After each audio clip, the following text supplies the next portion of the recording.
Fala galerinha do xadrez, tudo beleza? Continental das Américas rolando um torneio que dá 4 vagas para a Copa do Mundo de xadrez, meus amigos. Lembrando que a Copa do Mundo dá 2 vagas para o torneio de candidatos. Lembrando que o torneio de candidatos joga contra o campeão do mundo, é o circuito mundial de xadrez. Ou seja, esse torneio é tão importante que ele tá a 2 torneios de disputar contra Gukesh, o campeão do mundo, né?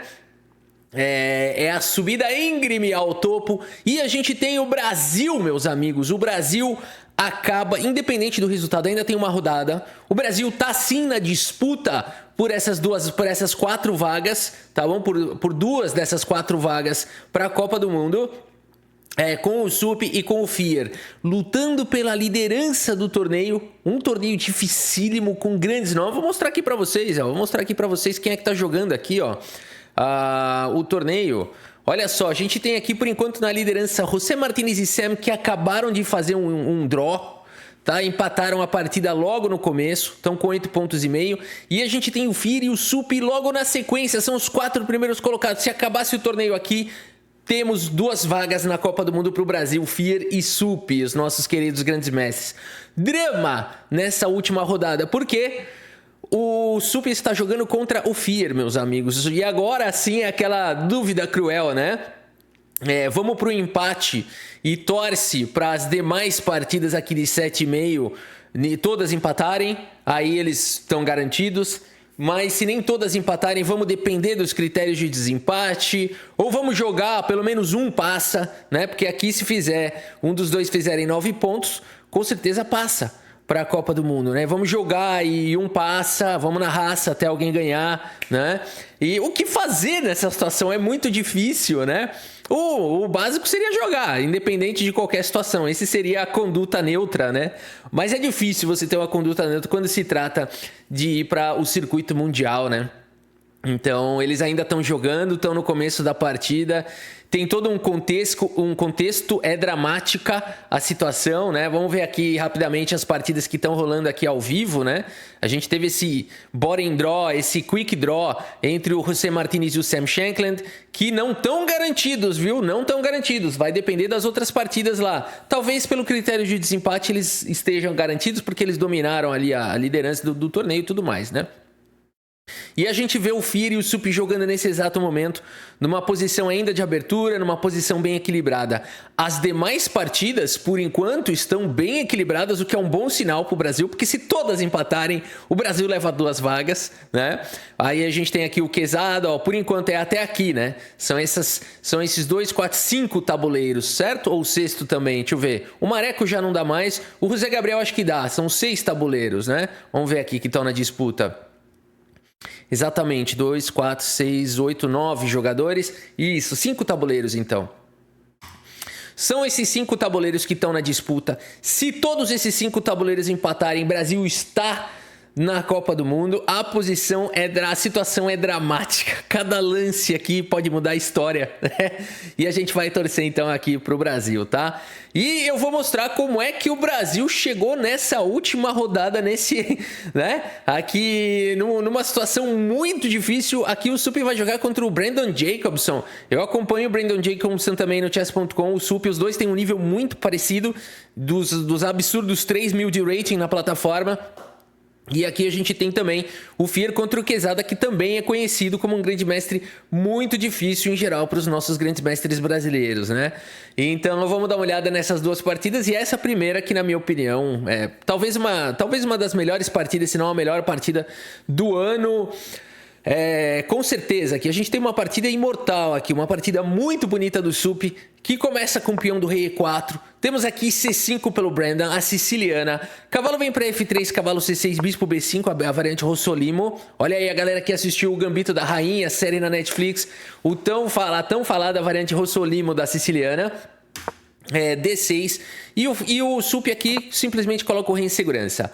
Bispo D7 foi jogado, A4, opa, um lance aqui moderno. Cavalo em F6, D3, E6 prioriza o desenvolvimento aqui do bispo, a segurança do rei, e aqui o Sup já traz a torre para o jogo. Bispo em E7 foi jogado, C3, A6 questiona o bispo, e o bispo vem para C4, tranquilo de que B5 não será jogado. Roque coloca o rei em segurança, bispo volta para B3, vai poder combater um cavalo aqui, de repente A5 com bispo C2, não precisa colocar o bispo lá em A2 para manter o bispo, ele ganha mais mobilidade.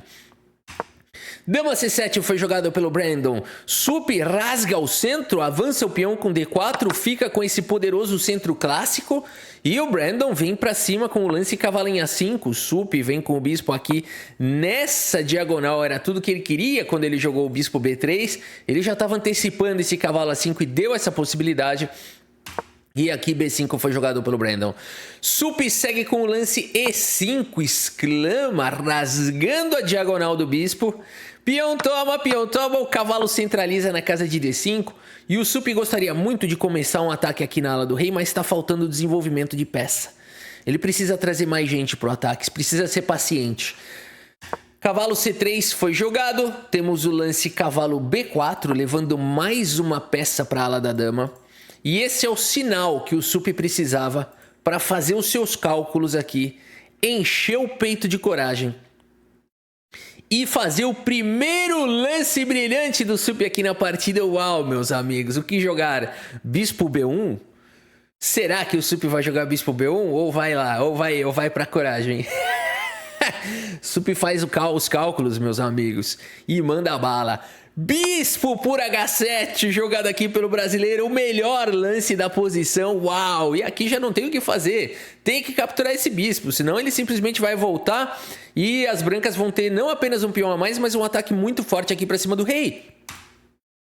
Rei por H7 foi jogado, cavalo G5 com cheque, esse cavalo precisa ser capturado, senão esse ataque aqui vai ser muito forte. Por isso, bispo por G5 foi jogado e aqui bispo por G5. Será que valeu a pena esse ataque? O Sup acabou de sacrificar um bispo por um peão. Não apenas isso, ele expôs o rei do adversário e está tentando tirar proveito dessa má colocação aqui das peças do Brandon. Existe uma ameaça de dama aqui em H5. Por exemplo, se eu tentar te jogar um cavalo D5, as brancas ficam melhores com dama em H5, seguido de torre A3, opa, subida de torre, permitindo aqui esse garfo, cavalo toma, peão toma, e aqui a torre vem para o jogo, né? Torre G3, ou até mesmo algumas linhas com bispo em F6, ou seja, aqui o ataque começa a ser formidável, tá? Por isso, torre H8 foi jogado pelo Brandon, o melhor lance da posição, para poder combater dama H5 com rei G8 e acabou o ataque, não tem mais discussão. Por isso o Sup, será que o ataque dele vai virar pó? Primeiro segue com peão por B5, capturando mais um peão aqui, colocando no bolso. E a partida segue com o lance cavalo C4, opa, esse lance aqui é um lance forte, vem trazendo cavalo, vem trazendo defesa.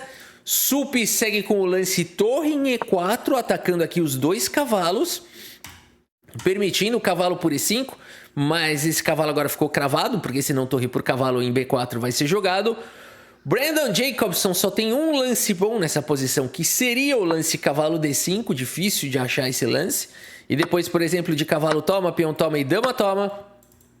Atacando aqui o cavalo, poderia seguir com bispo em E6, defendendo o cavalo, dama D3 com forte ataque, rei G8, escapando de B por A6, e aqui pelo menos o Sup tem 4 peões já pela peça sacrificada, e além de tudo continua existindo um forte ataque aqui. Eu vou mostrar para vocês só apenas a melhor continuação segundo as máquinas, tá? Mas a gente pode ver que mesmo nessa melhor continuação as brancas continuam com 4 peões pela peça, e aqui o jogo vai embora com chances para os dois lados, né? Peão passado perigosíssimo, mas as pretas podem conseguir algum ataque aqui também para cima do rei do Sup. Uma partida muito difícil pela frente.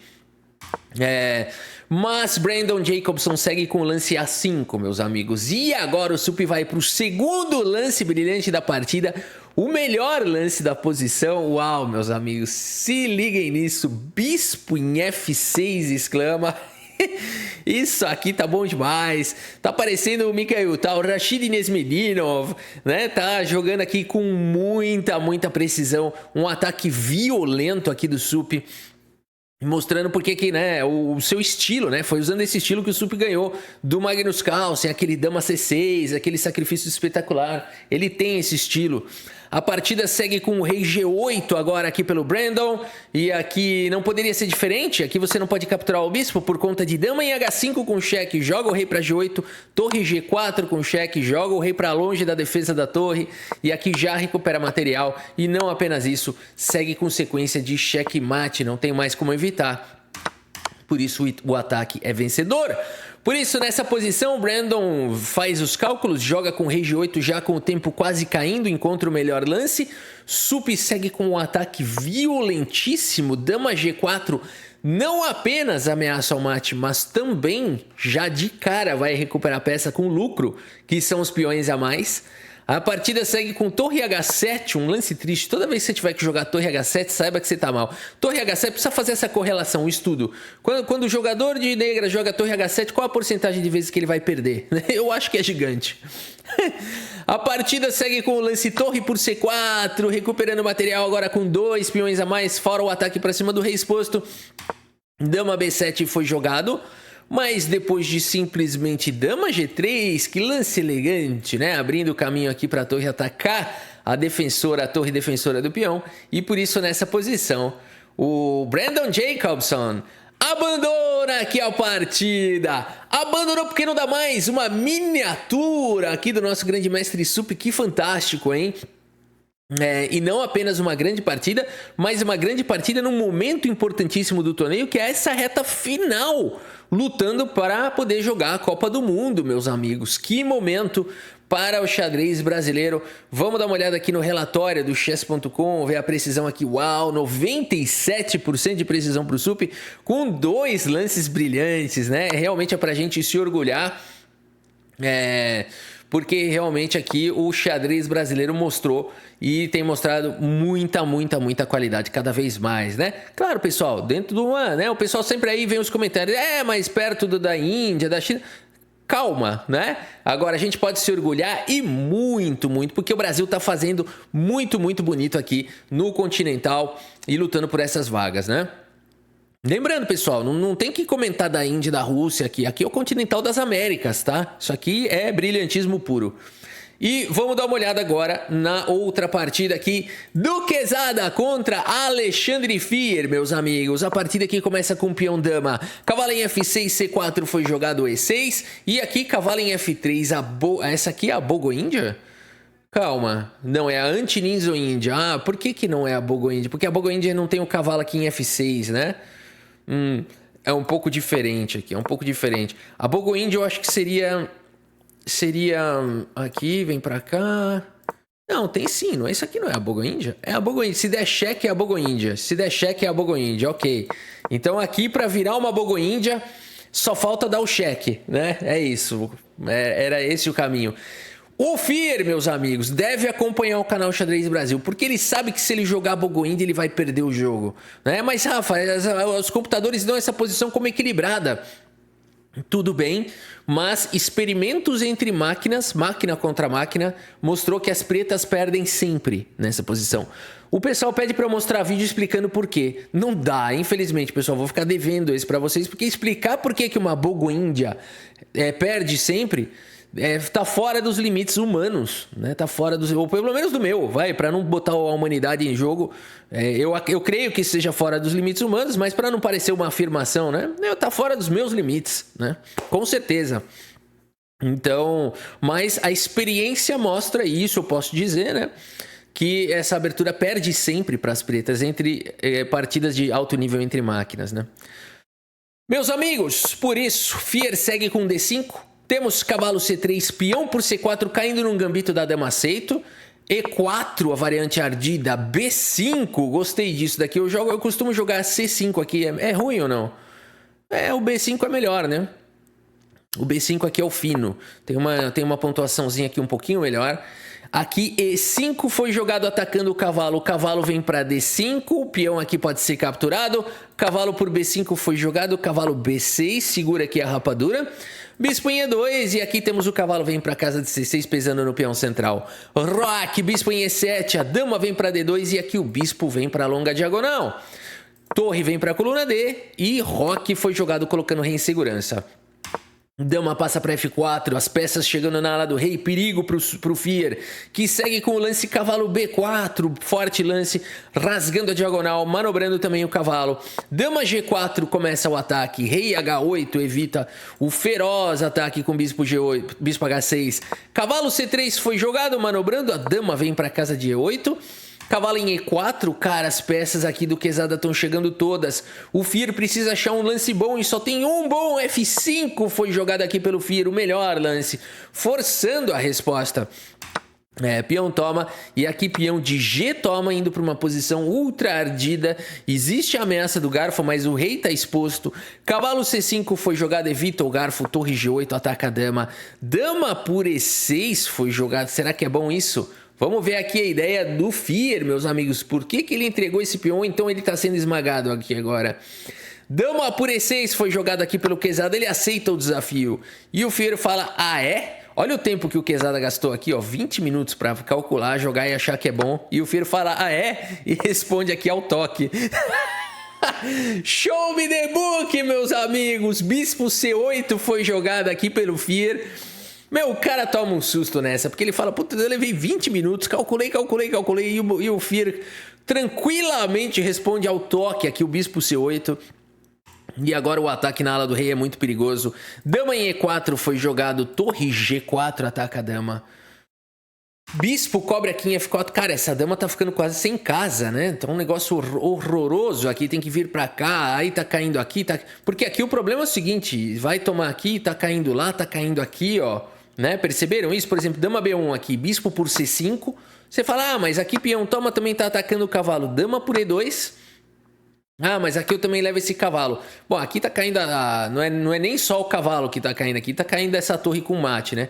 Ah, mas é que eu teria tirado a torre antes com mate, com cheque. Beleza. E aí depois eu tomo o cavalo. Também não funciona por conta de dama por cavalo ameaçando mate, né? Então a posição ela é bem calculeira mesmo. Bispo F4 foi jogado e o Fier segue trazendo agora o cavalo, pressionando o bispo fortemente. Já é difícil de defender. Cavalo G5 foi jogado, o melhor lance da posição. Quezada aqui na calculeira braba.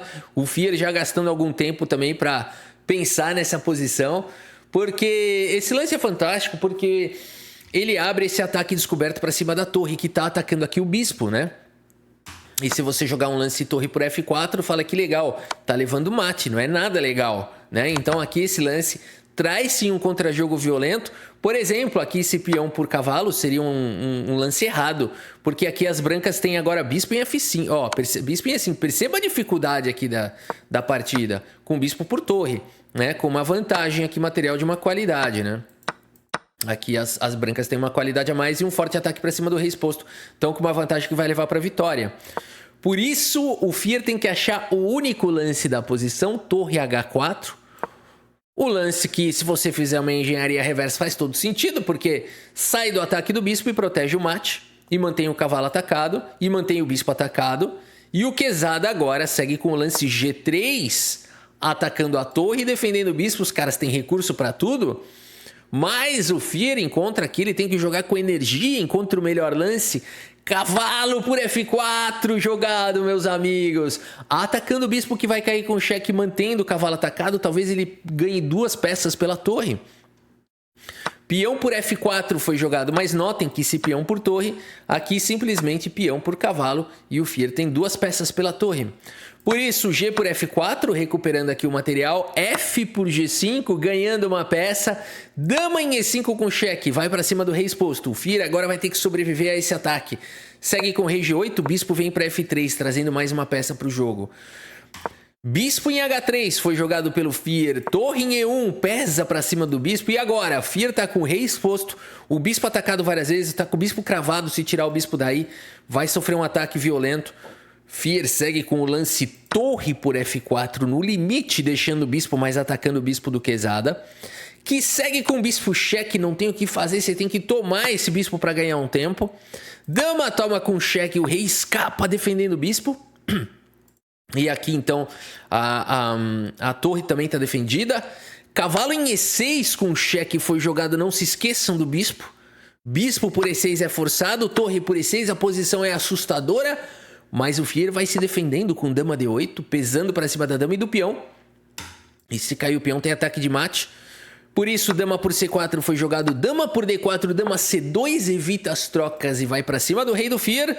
Mas depois de simplesmente torre G4, meus amigos, o Quezada abandona aqui a partida. Abandonou porque não dá mais. Partida perfeita aqui do Fier também, uma qualidade gigantesca. E aqui o Fier, como sempre, gasta menos tempo, né? Ele joga rápido. E aqui abandonou porque não dá mais. Se jogar aqui o lance rei H1 de cara, já perde aqui a torre. Mesmo que volta a torre, são 2 ataques, perde a torre, né? E se jogar o lance rei F1, o Fier consegue forçar a troca de damas com dama C4, né? E aí forçou a troca de damas com uma peça a mais. É um final completamente vencedor e por isso o Quezada abandonou aqui a partida. Bora dar uma olhada no relatório do chess.com, ver a precisão do Fier, que foi gigante aqui, 98,1% de precisão. Tá boa, não? A nossa duplinha aqui nesse, né? Histórico isso, né? Histórico. Os dois fizeram com 2 lances brilhantes também aqui o Fier, que foram os lances cavalo por F4 e o lance torre por F4, né? Vamos ver essa variante aqui do bispo por torre, né? Que a gente acabou não comentando. Aqui a gente tem dama por bispo ameaçando checkmate. E mesmo que dê para cobrir aqui com o cavalo em E4, a partida vai embora, mas com um forte ataque. Torre G4 já é suficiente aqui para ganhar. Mas até mesmo esse lance aqui, olha só, a dama atacada, o peão tá protegido, oferecendo aqui mais uma peça em sacrifício para ir pro mate. Torre G4 com cheque, cavalo G3 simplesmente dama G2. E esse rei H1, bispo G2 com cheque, remove o cavalo aqui da defesa, né? Joga com bispo D3 e aqui depois de cobrir de torre ou de dama, tanto faz, tá vindo daminha H1 com checkmate. Que sequência brilhante aqui do Fier, que partida fantástica, ele calcula muito rápido, né? É realmente alguma coisa muito, muito, muito impressionante. E aqui a gente tem, portanto, o torneio que tá rolando, continua rolando, a gente tá aqui com dor de barriga aqui, de ansiedade, vendo, né, essas partidas se desenvolvendo. O Sup e o Fier aqui jogando ainda uma posição bem equilibrada, né? Já houve aqui algumas trocas de peças, a estrutura de peão é muito parecida, né? As brancas têm uma fraquezinha aqui, vamos aumentar aqui o tabuleiro, né? Tem uma fraquezinha aqui em C3, mas as pretas também tem uma fraquezinha aqui em B7. Vai se encaminhando para um empate essa partida. E as demais partidas aqui, a única que tem alguma coisinha aqui um pouquinho diferente de avaliação, não, até aqui também está bem equilibrado. Todas estão muito bem equilibradas, né? E pode ser que se empatar todas, galera, a gente teria aqui os nossos brasileiros com 8,5. Os únicos 4 jogadores com 8,5 seriam o Martinez, o Shankland, o Fier e o Sup. E a gente tem 2 brasileiros na Copa do Mundo. Vamos torcer. Tá bom, meus amigos? Por hoje é isso. Espero que vocês tenham gostado das partidas e do vídeo. Muito obrigado pela sua audiência. Um grande abraço para todos vocês e até a próxima. Valeu!